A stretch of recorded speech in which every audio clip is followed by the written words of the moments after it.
Kalau aturan, kita merujuk kepada aturan. Yang namanya aturan itu bagi gua tuh sama kayak dua mata pisau. Aturan itu bisa dipakai untuk motong sayur, pisau kan begitu kan, untuk motong sayur.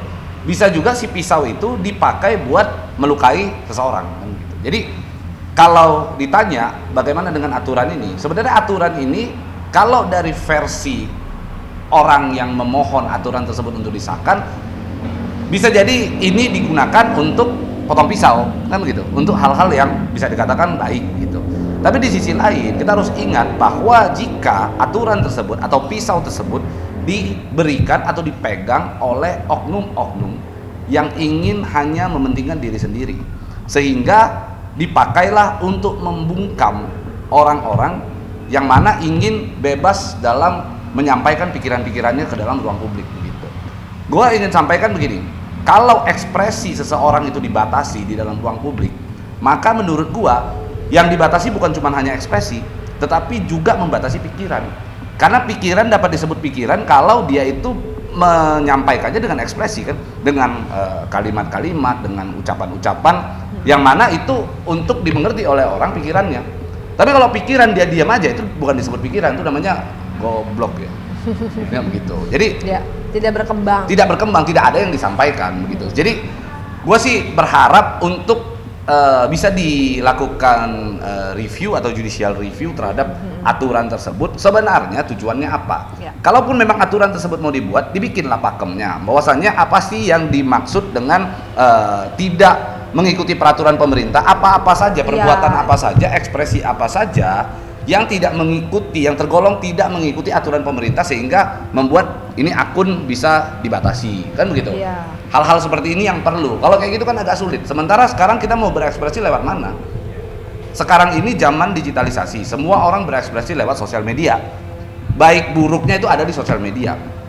Kembali lagi, kalau membungkam orang dengan membuat aturan sepihak, seolah-olah pokoknya kalau ada orang yang tidak sesuai dengan sejalan dengan kita bungkam dengan cara kita batasi sosmednya. Itu menurut gua adalah cara yang menurut gua sangat yang pembuat ini ya, dia membuat aturan tersebut dengan pikiran yang mungkin tingkat kepintarannya di bawah rata-rata. Menurut gua begitu. Karena harusnya kalau pintar, pemerintah itu mau untuk mengedukasi masyarakat. Justru sebenarnya pemerintah harus gencar buat edukasi, mengelola sosial media dengan baik dan benar. Cukup itu saja, orang kan sudah mengerti apa yang harus dia lakukan di sosial media, apa yang tidak boleh dilakukan. Artinya kalau melakukan ini adalah shortcut gitu, cara pintas. Pemerintah, malaslah gua ngajarin, malaslah gua edukasi, malaslah gua sosialisasi lagi. Yang penting orang ikut kita, ayo, nggak ikut kita, cut. Kan seperti itu terkesannya. Maka pemerintah menurut gua ini adalah hal kecil yang perlu untuk difokuskan, dikonsentrasikan supaya ujung-ujungnya jangan konyol begitu. Jangan sampai nanti negara ditertawakan kembali oleh banyak orang gara-gara aturan-aturan yang justru menghambat ekspresi daripada masyarakat itu sendiri. Ya sebenarnya kan kalau aturan untuk diberikan sanksi itu kan harusnya ada sanksi administrasi terlebih dahulu, misalnya teguran dan sebagainya. Kalau dia nggak bisa ya mungkin akan banyak hal. Tapi diberikan juga kesempatan orang tersebut untuk menyampaikan etikat baiknya, tujuannya apa terhadap konten-konten tersebut gitu. Sebenarnya harus dibikin tahapan-tahapan itu. Misalnya dia berikan sanksi tertulis. Sanksi tertulis itu dia dapatkan dari mana? Apakah dia sudah melakukan klarifikasi terhadap orang tersebut? Artinya harus diberikan ruang kepada si konten creator untuk menyampaikan juga klarifikasinya. Oh, saya buat konten itu untuk ini loh. Tujuannya ini loh, maksud saya ini loh. Nggak serta-merta oke, gua kasih teguran lalu gua besok gua langsung gua matiin akunnya, kan nggak bisa seperti itu. Nah, yang namanya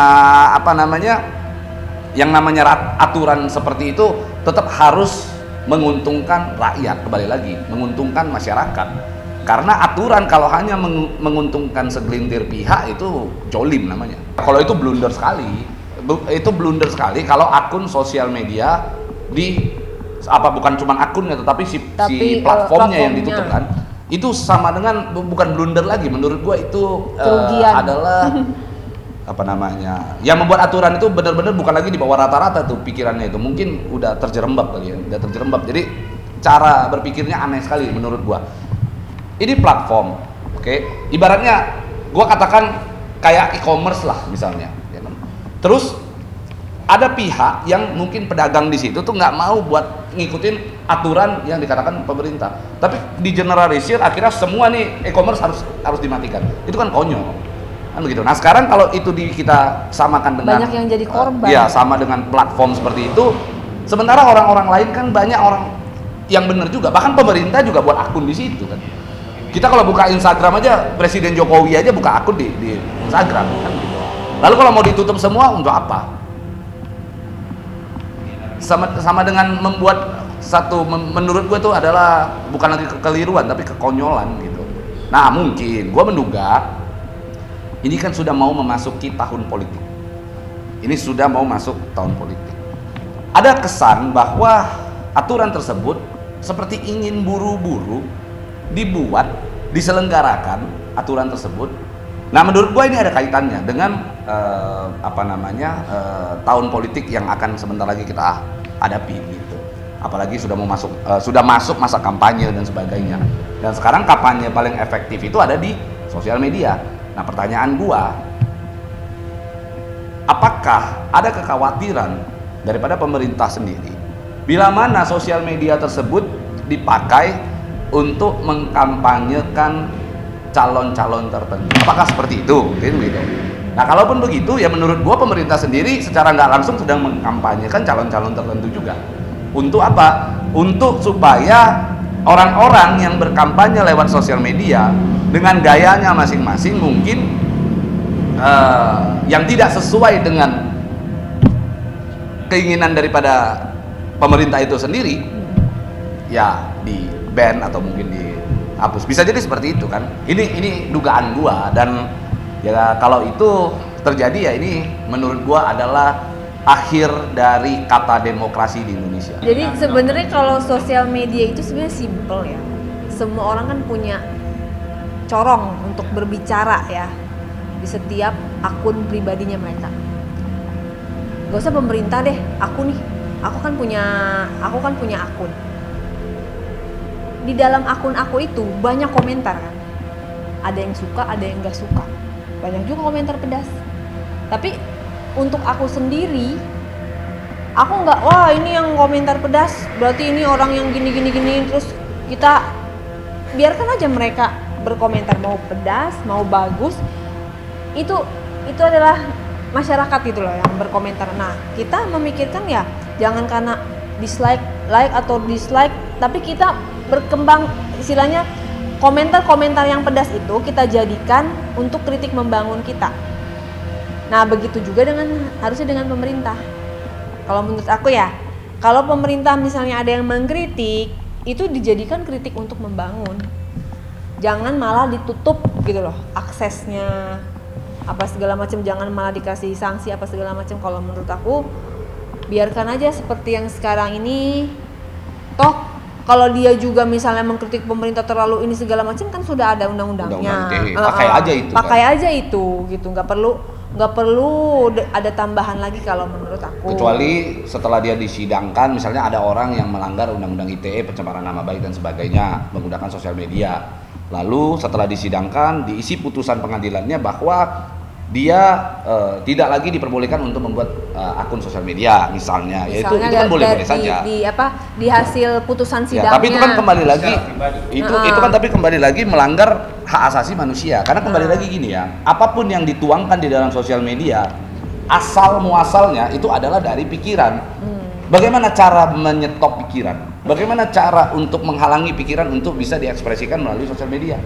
Kan itu poinnya. Jadi kalau seandainya kita mau buat aturan itu, secara nggak langsung semiotiknya itu begini. Orang pikirannya itu harus sama dengan gua. Kalau orang pikirannya nggak sama-sama gua, maka lu cut. Kan begitu kan? Kalau orang pikirannya sama kayak gua, nah maka lu tenang-tenang bisa mengungkapkan pikiran lu. Tapi kalau ketika lu nggak bisa, pikiran lu nggak sama gua, maka gua cut. Kan seolah-olah seperti itu. Padahal yang namanya kita berpikir orang mau menyampaikan ekspresinya melalui sosial media, apapun itu adalah bentukan kritikan, kan begitu. Janganlah anti kritik begitu ya. Jangan seolah-olah anti kritik, seolah-olah nggak mau dikritikkan dengan apa yang sudah ia lakukan. Karena itu semua asal muasalnya dari pikiran. Sekarang poinnya begini aja deh, orang ngekritik sama orang memuji, apa bedanya? Sama-sama hasilnya dari pikiran, hormon yang keluar itu sama gitu, memuji dan mengkritik. Masa orang memuji boleh, mengkritik tidak boleh? Itu kan konyol gitu. Jadi intinya ya gua berharap untuk pemerintah lebih bijak dalam membuat aturan, lebih berpikir keras, cari jalan lain gitu ya, cari jalan lain untuk menegakkan aturan, untuk menegakkan keadilan, menegakkan kebenaran dibandingkan dengan cara-cara yang simple tapi akhirnya blunder kan gitu. Terbukti banyak juga kok dari sosial media ini perubahan untuk negara ini yang lebih baiknya karena adanya sosial media gitu. Akhirnya negara sendiri berubah karena cuitan-cuitan itu kan mendorong pemerintah berubah, institusi-institusi berubah. Banyak kejadian ya. Dan kita jangan pungkiri bahwa pemerintah saat ini orang bisa tahu kebaikan-kebaikannya apa saja, pemerintah sudah bekerja apa saja, hasilnya apa saja, banyak kan dari sosial media. Sebenarnya memang itu perlu, tapi bentuknya adalah edukasi kepada masyarakat dan menegakkan undang-undang ITE yang sudah ada. Kalau orang menyalahgunakan sosial media, maka sudah ada hukum yang berlaku di sana. Orang mau lakukan boleh, gitu ya. Tapi kalau kita bicara agar masyarakat bentuknya pencegahan, agar masyarakat bisa lebih bijak dalam menggunakan sosial media, ya perbanyak aja sosialisasi, edukasi kepada masyarakat. Jangan males untuk berbicara kepada publik kan begitu ya, bahwa hati-hati loh kalian kalau pakai sosial media sembarangan bisa melanggar undang-undang ITE, ancaman hukumannya sekian. Banyak cara untuk mencapai itu kan. Jadi kalau kita bicara bahwa dipakai undang-undang ITE yang baru, sosial medianya yang dibatasi, apakah itu menjadi solusi? Sekarang kita tahu mau bikin akun sosial media 5 menit jadi. Satu dimatiin, satu lagi bisa hidup. Terus apa fungsinya, apa gunanya buat aturan itu? Jadi menurut gue itu aturan yang cukup konyol, sehingga gue berharap pemerintah itu jangan males untuk mengedukasi gitu. Yang penting masyarakat itu diberitahu, kalian itu bebas berpendapat apa saja, tapi ada norma-norma yang harus tetap diikuti. Ada etika-etika sebagai lu manusia loh gitu kan, untuk lu tetap lakukan. Kalau lu bebas sebebas-bebasnya tanpa ada aturan yang membuat lu itu kalau lu ada salah menggunakan sosial media lalu tidak diapa-apain, itu namanya anarki kan begitu kan. Jadi jangan sampai kalian itu bebas sampai itu cenderung ke anarkisme. Bisa jadi edukasinya itu dari sekolah-sekolah juga karena kan generasi muda nih itu mulai penyuluhan di sekolah-sekolah bahwasanya sekarang ini dunia digital, semua itu penyuluhan bagaimana sih cara bersosmed yang baik dan benar gitu. Gua tuh lebih efektif ya menurut gua ya.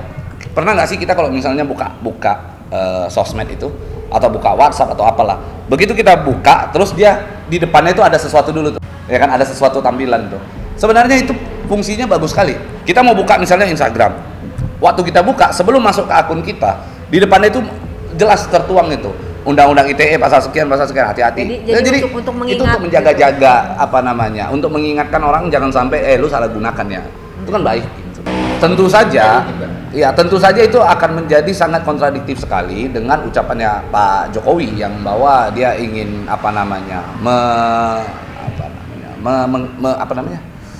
meningkatkan kreativitas orang, terus memperdayakan Gen Z ya kan dalam revolusi mental. Jadi ini sebenarnya kontradiktif dengan apa yang disampaikan oleh Pak Jokowi dari aturan yang sekarang timbul.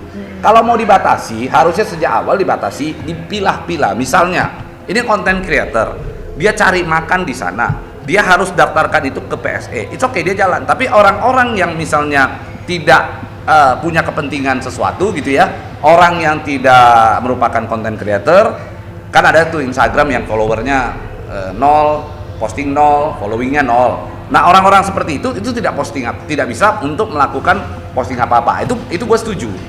Kalau itu sebatas itu gue setuju. Tapi kalau seandainya semua dipukul rata ya beda.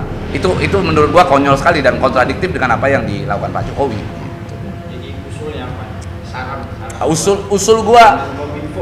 Usul gua hilangkan aturan itu, perbanyak edukasi kepada masyarakat. Jangan males-males untuk beredukasi masyarakat. Karena Menkominfo itu digaji sama kita loh, melalui pajak yang kita bayar. Jadi harusnya dia membuat aturan yang berpihak kepada rakyat itu sendiri, bukan malah membuat aturan untuk berpihak kepada pihak-pihak tertentu. Gitu. Jadi sarannya ya bebenah diri gitu loh. Kalau kita nggak mau dikritik pedes ya kita improve diri kita lebih baik gitu loh. Kalau memang ini banyak nih banyak komentar yang ini segala macam, ya udah berbenah aja sih, itu lebih baik sih. Karena apa? Masyarakat itu juga akan melihat kalau bagus akan dibilang bagus, nggak akan mungkin dibilang jelek gitu loh. Kalau kita terus dibilang jelek, ada apa sama kita? Berarti kita harus introspeksi diri. Gini ya, pejabat ini kadang-kadang perlu ada rasa untuk sadar diri gitu, bahwa ketika mereka memutuskan diri untuk menjadi seorang pejabat publik, namanya udah pejabat publik, di belakang itu ada kata-kata publik gitu, maka semua mata akan menyoroti apapun yang dilakukan oleh si pejabat tersebut. Artinya kalian itu, para pejabat-pejabat itu sedang menyajikan sesuatu untuk dipertontonkan kepada masyarakat, kan begitu? Otomatis dari apa yang kalian pertontonkan, apa yang kalian hidangkan, kalau tidak memuaskan maka itu boleh dan sah saja untuk dikritik. Gua hari ini punya restoran, gua sadar betul gua sedang menjual makanan, kan begitu? Dan siapapun boleh beli makanan gua. Ketika makanan tersebut nggak enak, orang kritik gua, masa gua harus anti kritik? Nggak boleh. Kita terima loh. Harus terima. Untuk masukan ke depannya, menurut keasinan atau apa, berarti kita langsung briefing, evaluasi. Besok-besok tidak boleh lagi itu. Dan akhirnya restoran kita jadi lebih baik lagi setiap harinya, lebih termasuk baik lagi artis, setiap harinya. kan? Gitu. Publik, jadi itu public figure. Bermanfaat gitu, ada manfaatnya kok. Public figure juga kan sama kan, dia tampil di media, dia sadar betul, dia ingin orang suka sama dia ingin orang semua puji-puji dia terus. Tapi dalam kondisi tertentu, orang ketika bully dia anggap ini adalah sesuatu hal yang pencemaran nama baik, penghinaan dan sebagainya. Jadi orang kalau mau tampil di dalam ruang publik, maka dia harus sudah siap dengan segala konsekuensi. Iya, dan kalau kita memang sampai dikata-katain, sampai kita benar-benar bilang jelek, kecuali udah menyentuh harga diri, mungkin. Kalau aku lebih ke introspeksi dulu. Harus apa yang dirubah sama aku? Karena nggak mungkin orang ngomong kayak gitu tanpa ada sebab. Berarti kita harus berubah. Ya, gitu. Harus legowo dan harus harus menerima gitu loh. Nggak merasa ini karena nggak suka sama kita makanya lu bilang begitu. Nggak semata-mata begitu kok. Netizen itu ngomong juga bukan hanya karena tidak suka, mungkin karena ada yang salah di dalam diri kita makanya dia komen. Iya, reaksi terhadap kritik itu. Jadi reaksi terhadap kritik itu banyak macam cara. Jangan menggunakan kekuasaan untuk membungkam kritik yang timbul daripada masyarakat. Banyak cara. Kalau orang kritik kita sampaikan, kita klarifikasi, kita datengin apa kritik kalian. Kita dengarkan, kami akan memperbaiki. It's okay. Semua orang pernah berbuat salah. Everybody make mistake gitu. Jadi semua orang pernah berbuat salah. Nggak salah juga ngomong saya minta maaf ya karena salah. Gua salah. Itu dimaklumi kok sama semua orang. Dan masyarakat yang mendengar ini pun ya tolong besok-besok ketika ada orang yang sudah minta maaf ya sudah selesai. Jangan dibully lagi, diperpanjang lagi. Kayak nggak ada rasa puas kalau sebelum nih orang mungkin mati aja kan begitu kan. Jadi lebih saling menghargai aja, antara rakyat menghargai para pejabat publik juga menghargai rakyat itu sendiri. Satu sisi begini, kalau di dalam pemerintah ini kan nggak tahu ya apakah pemerintah kurang kreatif kali ya. Jadi sehingga apa yang diposting di dalam akun-akun sosial media milik pemerintah itu monoton, hanya kegiatan-kegiatan itu. Sementara masyarakat sukanya dengan sosok-sosok tertentu di dalam sosial media, gitu kan, influencer dan sebagainya. Jadi mungkin pemerintah akan jauh lebih mudah untuk menggrab hati daripada masyarakat dengan influencer-influencer tersebut gitu. Karena pemerintah, gue yakin sadar betul bahwa yang diinginkan masyarakat itu disentuh itu bukan lagi pikirannya tapi hatinya. Padahal harusnya pemerintah yang baik dan benar itu yang disentuh bukan cuma hati, tapi pikiran perlu diutamakan. Kan begitu. Jadi yang disentuh itu hati. Coba sekarang perhatikan hal simpel. Pemerintah institusi manapun ketika dia posting sesuatu kegiatan, perhatikan aja backsoundnya itu adalah backsound yang mellow, yang menyentuh hati, karena mereka sadar betul bahwa dengan mereka buat satu kegiatan menyentuh perasaan dengan lagu-lagu mellow, itu akan jauh lebih menggrab hatinya orang. Ketika orang hatinya sudah cinta, maka apapun yang dilakukan salah pun akan dianggap betul, ya begitu. Itulah pemerintah Indonesia. Sehingga menurut gua besok gua nggak butuh tuh kalau pemerintah bikin kegiatan ada backsound lagu, ada ini, nggak usah, nggak perlu pakai backsound lagu. Ngomong aja apa yang lu mau sampaikan, apa yang lu ingin lakukan, tuangkan pikiran supaya orang di sana itu diajak untuk berpikir secara logis, bukan malah kami melakukan ini, kami menyumbang ini, itu adalah sebuah menurut gua bagian daripada pencitraan. Iya, jadi nggak menyatu gitu. Harusnya gini ya, kunci daripada negara ini ada gitu ya, itu jelas di dalam undang-undang dasar kita bahwa tugas daripada pemerintah adalah mencerdaskan kehidupan bangsa. Nah, kalau namanya mencerdaskan kehidupan bangsa, yang disentuh itu pikiran bukan hati. Nah, itu poinnya. Ini pemerintah kan beda nih, kan dia bikin konten di dalam akun sosial media apapun lah, institusi apapun. Perhatikan, kegiatannya jalan, semua itu yang menyentuh hati. Baik itu lagu melo atau lagu semangat seolah-olah gagah-gagahan, itu kan poinnya kan. Jadi bikin yang lebih ke pikiran. Kata-katanya itu sepotong tapi lagunya banyak, ya kan. Nah, kalau sekarang gue pengennya itu pemerintah jangan begitu. Ucapkan apa yang ingin mereka lakukan, langkah-langkah konkretnya apa, pemikirannya apa, sampaikan semua secara detail. Nggak usah pakai lagu-lagu biar orang mikir, oh gini toh, gitu aja. Jadi kita butuh pemikiran, karena kita sendiri banyak pemikiran gitu loh. Masyarakat semua berpikir, habis melihat berpikir, habis itu mereka nulis gitu. Jadi mereka tuangkan. Nah, alangkah baiknya juga dari para pejabat itu juga punya pemikiran. Akhirnya kita diskusi, menemukan satu titik tengah yang bagus, goalsnya bagus gitu. Dan satu lagi, nggak perlu banyak pencitraan. Karena apa? Pencitraan itu nggak akan long last. Yang benar-benar long last adalah kejujuran. Lihat aja lah di sosial media lah. Kita lihat siapapun pejabat kalau datang ngasih sembako, ya kan. Belakang ada takkan hilang cintaku padamu. itu selalu terjadi kan gitu. Iya, kenapa nggak Garuda Pancasila Indonesia Raya kan begitu? Atau ya nggak usah pakai lagu, ini saya berikan kepada si A. Kenapa? Karena dia membutuhkan. Tapi gue ingin kasih tahu bahwa gue kasih ini bukan untuk pencitraan kepada kalian, kan gitu. Harusnya begitu kan. Gue kasih ini karena memang kehidupannya susah dan gue nggak bisa terus-terusan ngasih loh. Harus bisa sampaikan itu gitu. Jadi bukan cuman pakai lagu. Aduh, itu kelihatan banget tujuan sejumlah institusi melakukan itu karena ingin meraih hati masyarakat. Padahal yang harus diraih bukan hati tapi pikiran. Pikiran. Jangan lupa kita sekarang udah pada pinter. Kalau dulu mungkin masih bisa ya. Dulu masih bisa dengan seperti itu masih bisa, tapi sekarang kita semua sudah pada pinter.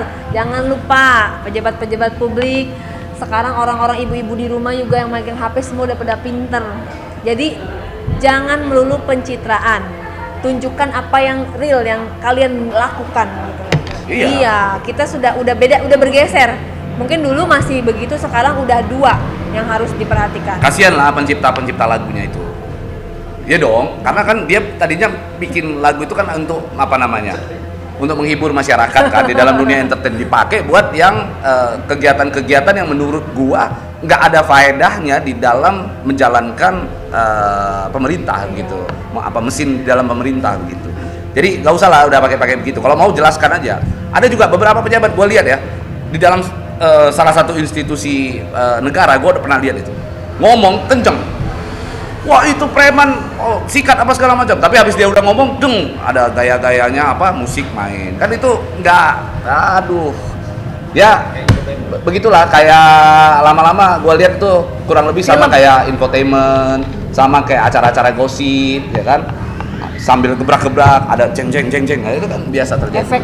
Ada efek gitu. Itu untuk meraih hati, murni untuk meraih hati. Kalau menurut gua, bukan untuk meraih pikiran orang. Tuh.